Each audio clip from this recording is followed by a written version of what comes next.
وَإِذَا سَأَلَكَ عِبَادِي عَنِّي فَإِنِّي قَرِيبٌ أُجِيبُ دَعْوَةَ الدَّاعِ إِذَا دَعَانِ فَلْيَسْتَجِيبُوا لِي وَلْيُؤْمِنُوا بِي لَعَلَّهُمْ يَرْشُدُونَ صدق اللہ العظیم۔ اس سے پہلے آیات میں روزوں کی فرضیت اور رمضان شریف اور قرآن مجید کا بیان ہوا ہے۔ اس آیت میں اللہ رب الجلال نے اپنے بندوں کے ایک سوال کا جواب دیا ہے جو صحابہ کرام نے نبی اکرم صلی اللہ علیہ وسلم سے پوچھا تھا۔ جب ان کو عبادات کا حکم دیا گیا، دعاؤں کا حکم دیا گیا، ان کے ثواب کا بیان ہوا، تو صحابہ کرام نے نبی صلی اللہ علیہ وسلم سے پوچھا یا رسول اللہ، اللہ تعالی ہم سے کتنے قریب ہیں، کتنے دور ہیں، کتنے قریب ہیں، اور ہم کتنے زور سے کہیں کہ اللہ ہماری دعائیں سنے گا؟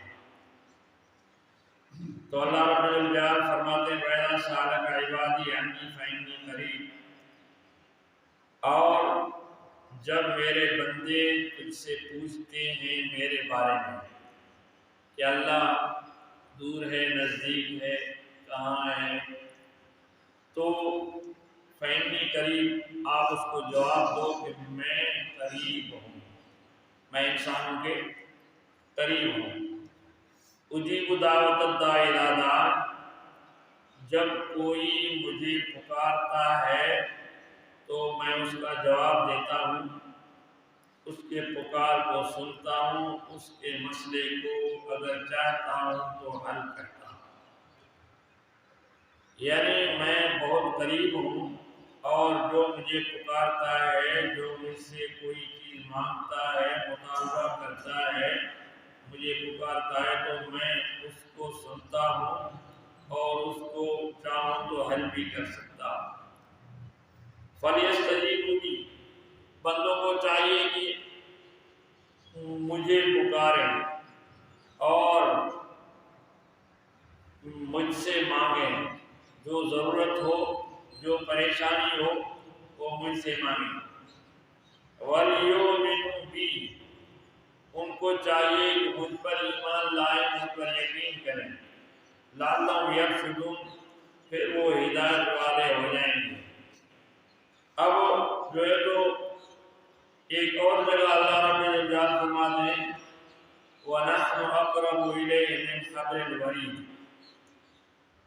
میں اپنے بندوں سے اس کی شہرک سے بھی زیادہ قریب ہوں۔ یہ جو انسان کی شہرک ہے، جس سے سانس آتی جاتی ہے، زندگی ہے انسان کی، اس رگ سے بھی میں زیادہ قریب ہوں، اس ورید سے بھی میں زیادہ قریب ہوں۔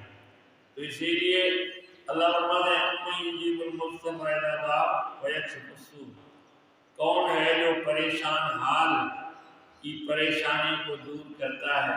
جب کوئی اسے پکارتا ہے تو اس کی پریشانی کو کون دور کرتا ہے؟ وَيَكْشِفُ السُّوءَ، اور ان کے جو مسائل ہوتے ہیں ان کو کون حل کرتا ہے؟ تو اللہ رب الجلال ہی ہے۔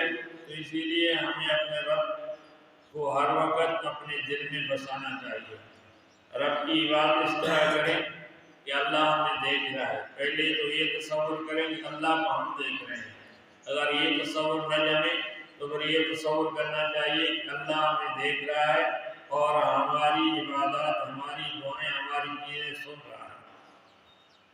اللہ فرماتے ہیں وہ علیم بذات الصدور، اللہ تعالیٰ تو دلوں کے جو راز ہیں، دلوں کے جو خیالات ہیں ان کو بھی جانتا ہے، دلوں کے خیالات کو بھی جانتا ہے۔ بعض اوقات انسان منہ سے کچھ نہیں مانگتا لیکن دلی طور پر خواہش کرتا ہے، اللہ اس خواہش کو بھی پورا کرتا ہے۔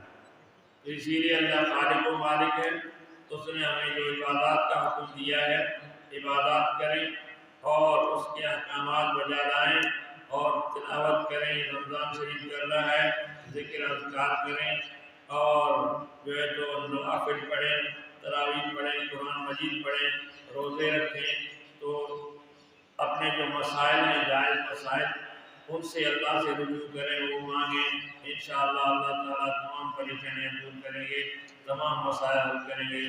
وآخر دعوانا الحمدللہ۔